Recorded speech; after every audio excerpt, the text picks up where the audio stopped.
This is the Eskute Polluno. City trekking bike here, great for those commutes around town with its 700C wheels, 28 inches. We've got mechanical disc brakes, 160mm, 7-speed Shimano gear setup, a 250-watt motor that can get us up to 25 kilometers per hour, and the battery, which is lockable, it's removable, and it does have Samsung cells, is a large capacity one, 14.5 amp hours, which gives us a range of up to 80 kilometers according to Eskute. Now for rider heights, it caters from 160 centimeters to 190. It's got a bike rack, some hardwired lights to it, and overall, not a bad bike for the price tag of 1,300 euros, as you'll see in this review.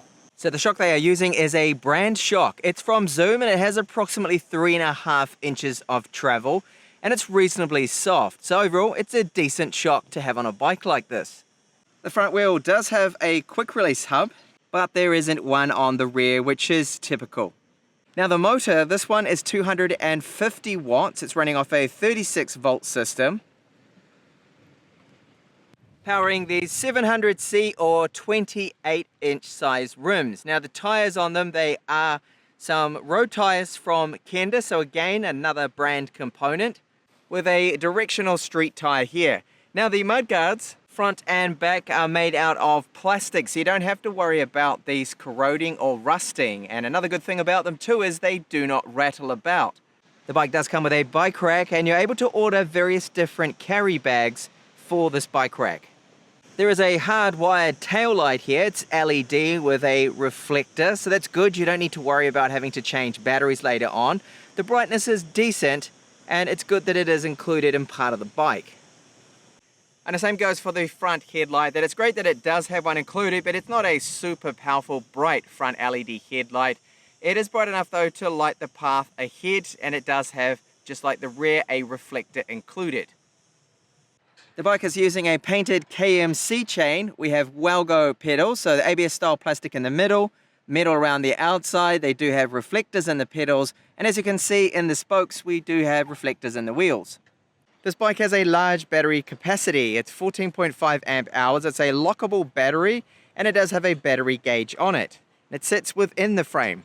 Charging ports on the left-hand side, just under this little cap, and you're looking at an approximate 8 hours or so, 6 to 8 hours of charge time. So with the key, if you need to remove the battery, you simply need to turn it. You see the battery does pop up, and then you can simply just slot it right out, so you don't have to charge it in the bike.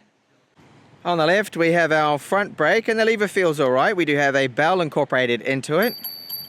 Typically, I normally see buzzers, but that's a mechanical bell, and lock grips. A lot of brands skip on this, and it's really good to see they've used lock grips, so they're not going to be twisting around on you, which I do find to be annoying.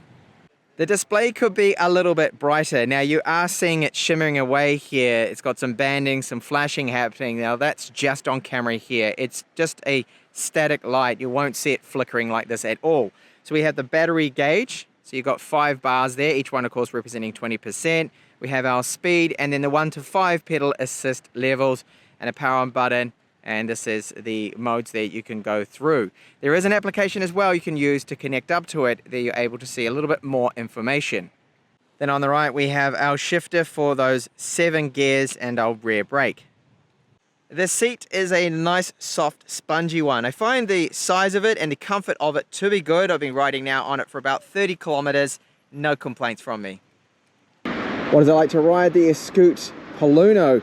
Well, it does have a very spacious frame, and the seat can cater to heights from 160 to 190 centimeters there. So if you're extra tall, you might find it a little small, but the frame, I do find it quite large and spacious. Good geometry with it as well, and plenty of room. As you can see, my knees are coming up to about there. So there's no way they're going to get anywhere near those handlebars for risks of me striking my knees there. So with the pedal assist, it's not using a torque sensor. You wouldn't expect it really in this price point. It's a speed sensor. So when you start to pedal, it kicks in around about the 3 to 4 kilometer mark, and then you feel straight away that boost. It's very smooth, the power delivery. You can just hear the motor a little bit. It's not a loud motor at all.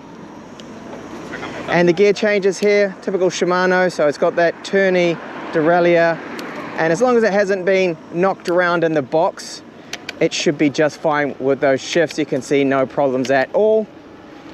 So I'm sitting relatively upright, but if it had swept back handlebars, then of course I would be even more upright. Now that front shock can handle little things like going up and down curves, not really an issue there.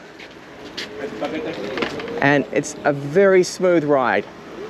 So this bike does not come with an accelerator like we do see with some of the e-bikes that I do test. It's not actually legal here. So when you pull out of an intersection, you still want to be in the right gear, because sometimes the speed sensor, there can be a bit of a delay. Like then it didn't really kick in until about 5 kilometers per hour before it gave me that boost. So getting up to 25 is very easy. And once you go over 25, the motor cuts out. You're on your own typical pedal power then. So if I do pedal really hard along here, let's see what kind of top speed I can get up to in the highest gear possible. I'm doing 36, 37, so around about 38 kilometers per hour is what I can get this bike up to.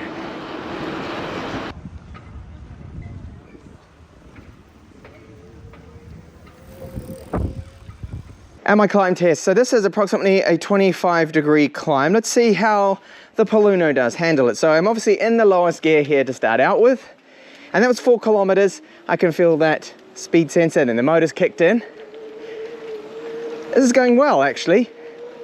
I could even go up a couple of gears here. So I go into the second gear and I'm able to climb with relative ease. I need to put in a little bit of effort, but I would say it's about 50-50. So 50% my effort, and then the other 50 is that motor that's helping me out. So it does climb well. And my standard braking test here. So we have Gen 3 brakes, mechanical, 160mm. So from this post here, full on braking at 30. All right, not too bad.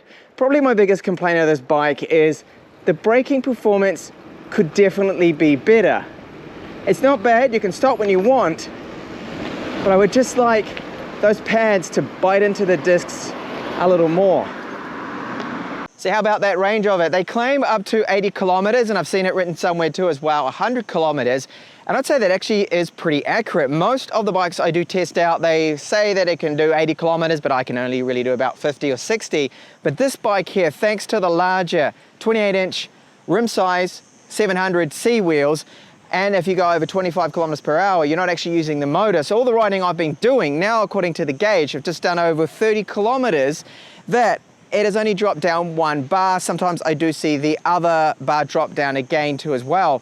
So that's really good, considering that I'm approximately, I would say, at about 70% battery done 30 kilometers. This should be able to do at least 80, maybe into 100, and I've done some small climbs here. So like I say in my other videos, that the range and the mileage will vary what you actually get out of this bike, but it is looking really good with this one because it is a large battery pack that we do have, Samsung cells and the larger wheels. So the bike's build quality overall is very good, I think, for the price tag. I really love the fact that Eskute are one of the few brands in this bracket for pricing that does actually use brand components. So we've got the Zoom front shock. Normally it's a no brand shock. This one's quite good. It doesn't rattle. Plastic mud guards. It comes with the bike rack. You've got options as well to get carry bags off their website that you can use with the bike rack here. The gear changes are really good. I've had no problems. It does have enough power that you can get up some very steep climbs, but you still have to put a little bit of effort into it. So it rides really smooth.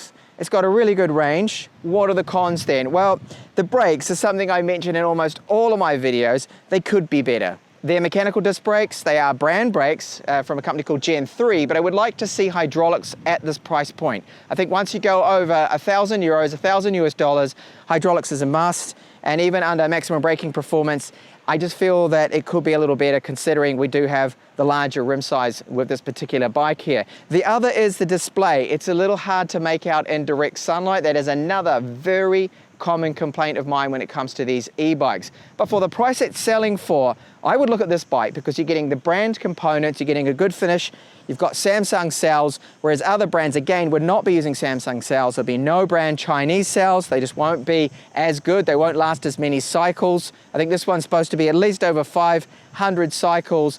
That's the full discharge and then recharge of the battery, or even up to about 800, which is really good there. So there we go. Gets a thumbs up from me here, the Eskute Polluno. Thank you so much for watching my review.